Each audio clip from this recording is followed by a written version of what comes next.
দিলীপ ঘোষ যখন কিছুটা হলো কোণঠাসা, অনেকটাই কোণঠাসা, কিছুটা হলেও নয়, এবং দিলীপ ঘোষ যখন নিজেকে কিছুটা হলেও রাজনৈতিকভাবে অন্তরালে নিয়ে গেছেন এবং তার ব্যক্তিগত জীবনে তিনি কিন্তু যথেষ্ট সক্রিয়, যেটা তিনি বারবার বলেছেন, এবং তিনি এর মাঝখানে বিয়েটাও সেরে ফেললেন। সেই জায়গায় দাঁড়িয়ে দিলীপ ঘোষ শটাং পাড়ি দিলেন দীঘা মুখ্যমন্ত্রী মমতা বন্দ্যোপাধ্যায়ের আমন্ত্রণে, এবং দিলীপ ঘোষের যে বিবাহ সেখানেও কিন্তু মমতা বন্দ্যোপাধ্যায় শুভেচ্ছা বার্তা পাঠালেন। সো মাচ সো যে দিলীপ ঘোষের স্ত্রীর যে পুত্রবিয়োগ হলো সেখানেও কিন্তু মমতা বন্দ্যোপাধ্যায় কন্ডোলেন্স পাঠালেন। সেই জায়গায় দাঁড়িয়ে কৌশিকদা, একদিকে দিলীপ ঘোষকে তার জায়গা থেকে সরিয়ে দেওয়া হলো খড়গপুর থেকে, তিনি হারলেন এবং ক্রমশ রাজনৈতিকভাবে তিনি কোণঠাসা বোধ করতে শুরু করলেন বিজেপির অন্দরে। ঠিক সেই জায়গাতেই এটা কি একটা কৌশল ছিল দিলীপ ঘোষ হঠাৎ করে মমতা বন্দ্যোপাধ্যায়ের সম্বন্ধে ভালো কথা বলা বা মমতা বন্দ্যোপাধ্যায়ের ডাকে সাড়া দিয়ে দীঘা চলে যাওয়া?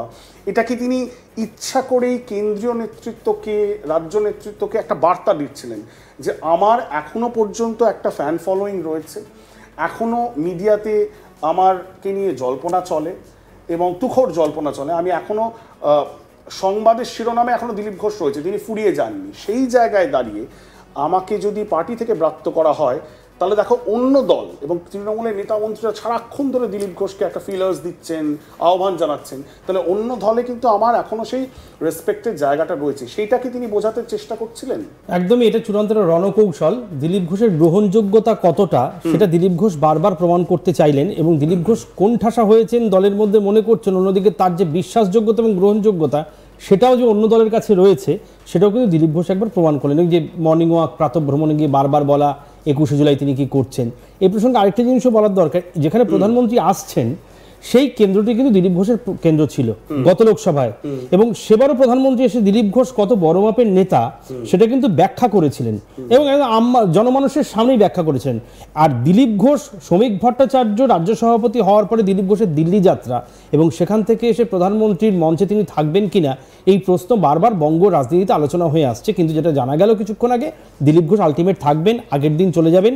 এটা খুব হওয়ারই ছিল, কারণ সরসংঘ চালকের খুব ঘনিষ্ঠ এবং নিজেও একজন সংঘ চালক, তিনি একজন সংঘ চালক, প্রচারক ছিলেন, তিনি রাজনীতিতে এসেছেন একদম সেখান থেকে। তার দিলীপ ঘোষের সময় রাজ্য রাজনীতিতে পশ্চিমবঙ্গে বিজেপির সাংসদ বিধায়ক সংখ্যার গ্রাফ ওপরের দিকে উঠেছে, আমরা দেখেছি ক্রমশ ঊর্ধ্বগামী ছিল, তারপর আবার নেমে গেছে। এই মুহূর্তে কিন্তু কেন্দ্রীয় নেতৃত্ব, রাজ্য নেতৃত্ব দেখছে দিলীপ ঘোষের সময়কালে বিজেপির একটা বারবারন্ত একটা বুৎপত্তি, একটা উত্থান ছিল, সেটা যাতে আসন্ন বিধানসভা নির্বাচন 26 সালের আর 1 বছরও বাকি নেই, তার মধ্যে যদি দিলীপ ঘোষকে সক্রিয় করে দলীয় কর্মীদের মনোবল চাঙ্গা করতে, উজ্জীবিত করতে, এবং দিলীপ ঘোষের যে মেঠো ভাষা, যেভাবে জনসংযোগ তিনি করতেন, সেইভাবে যদি পুরনো দিলীপ ঘোষকে আবার ফিরিয়ে আনা যায় এবং বিজেপি যদি আবার নিজের জায়গায় চলে আসে, তাহলে তো বিজেপির না, তাহলে অনুভব না, তাহলে কি কোথাও বিজেপির যে কেন্দ্রীয় নেতৃত্ব, এবং আমরা জানি বিজেপির কেন্দ্রীয় অবজারভাররা এতদিন ধরে ছিলেন, তারা তো এখনো রয়েছেন, মঙ্গল পাণ্ডে থেকে শুরু করে অমিত মালব্য থেকে শুরু করে, আমার প্রশ্ন হচ্ছে দিলীপ ঘোষ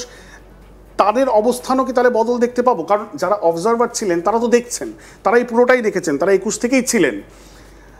দিলীপ ঘোষের নিজের একটা স্বকীয় রাজনৈতিক ভঙ্গিমা রয়েছে, এবং কেউ সেটাকে পছন্দ করতে পারেন, কেউ সেটাকে অপছন্দ করতে পারেন, কিন্তু যেটা কৌশিকদা বললো মেঠো ভাষা, সেটা অনেকাংশেই মনে হয়েছে এফেক্টিভ।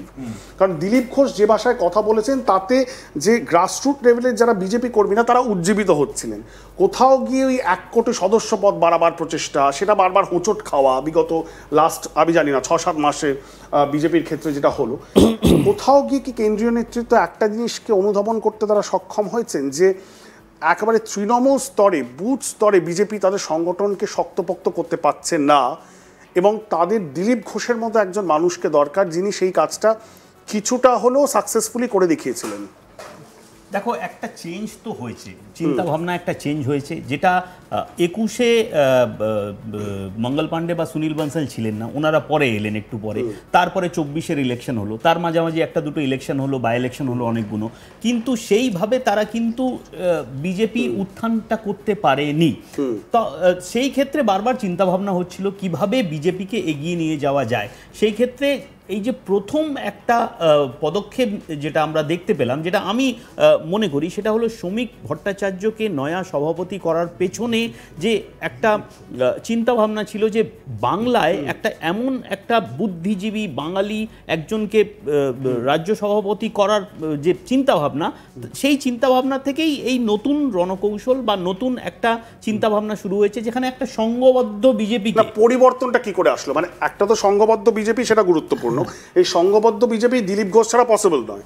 দ্বিতীয় কথা, দিলীপ ঘোষ সম্বন্ধে যে পরিবর্তনটা, মানে 2021-এ আমার স্পষ্ট মনে আছে, তোমারও নিশ্চয়ই মনে থাকবে, যে চূড়ান্ত একটা মহারণ, মানে যেখানে প্রধানমন্ত্রী এসে প্রায় এখানে ক্যাম্প করে বসে থাকছেন, অমিত শাহ প্রত্যেক দুদিন অন্তর অন্তর আসছেন, যে চূড়ান্ত একটা ক্যাম্পেইন, সেই ক্যাম্পেইনে মনে হয়েছিল 2021-এ বিজেপি সরকার ফেলেই দেবে তৃণমূলের।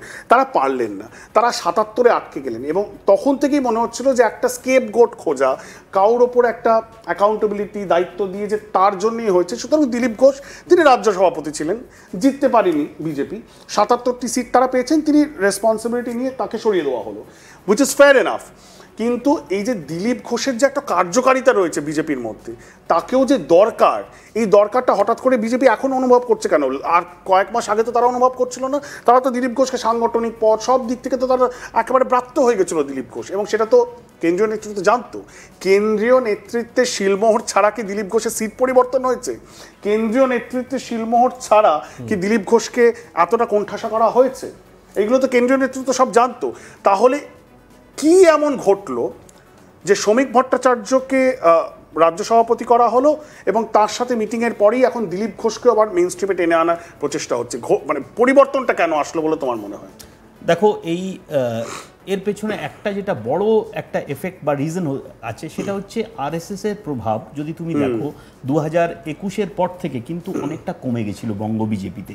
2024-এর যে সিলেকশন হলো, ক্যান্ডিডেট সিলেকশন বা এইসব, এখানে কিন্তু আরএসএস অত বড় ফ্যাক্টর হয়ে উঠতে পারেনি। কিন্তু 2024-এর রেজাল্টের পরে আরএসএস এর তরফ থেকে যেটা আমরা জানি, চিন্তাভাবনা একটা শুরু হলো যে হঠাৎ করে বিজেপির গ্রাফ একটু নামতে কেন শুরু করেছে পশ্চিমবঙ্গে, তারা চিন্তিত হলো একটু। তারপর থেকেই একটা চিন্তা ভাবনা শুরু হলো যে এই যে গ্রাফটা একটু নামছে, 2026-এর ইলেকশন সামনে আছে, সেটাকে কিভাবে এগোবে। প্রায় 39% ভোট শেয়ার রয়েছে বিজেপির পশ্চিমবঙ্গে। সেই ভোট শেয়ারটাকে 3 বা 4% এগিয়ে নিয়ে যাওয়ার যে চিন্তা ভাবনাটা রয়েছে, সেটা কিভাবে নিয়ে যাওয়া হবে, সেই ক্ষেত্রে আরএসএস কিন্তু একটু অ্যাক্টিভ হলো। মোহন ভাগবত 10 দিনের জন্য আসলেন। একদম। মোহন ভাগবত প্রত্যেক বছর আসছেন, মাঝে মাঝে তিনি পশ্চিমবঙ্গে চলে আসছেন। আমার মনে আছে গত বছর তিনি যখন আসলেন, গত বছর নেই, বছর আমার ঠিক এক্সাক্ট টাইমটা মনে নেই, এই বছরেই তো তিনি 10 দিনের জন্য, মানে এত লম্বা স্ট্রেচ মোহন ভাগবত এসে থাকলেন, সেটা কিন্তু মানে এই রিসেন্ট কয়েক বছরের মধ্যে আমরা সেটা দেখিনি। এবং তিনি যেই সভাটা করলেন আরএসএস এর প্রচারকদের নিয়ে, কর্মীদেরকে নিয়ে বর্ধমানে, সেখানে কিন্তু দিলীপ ঘোষ ছিলেন।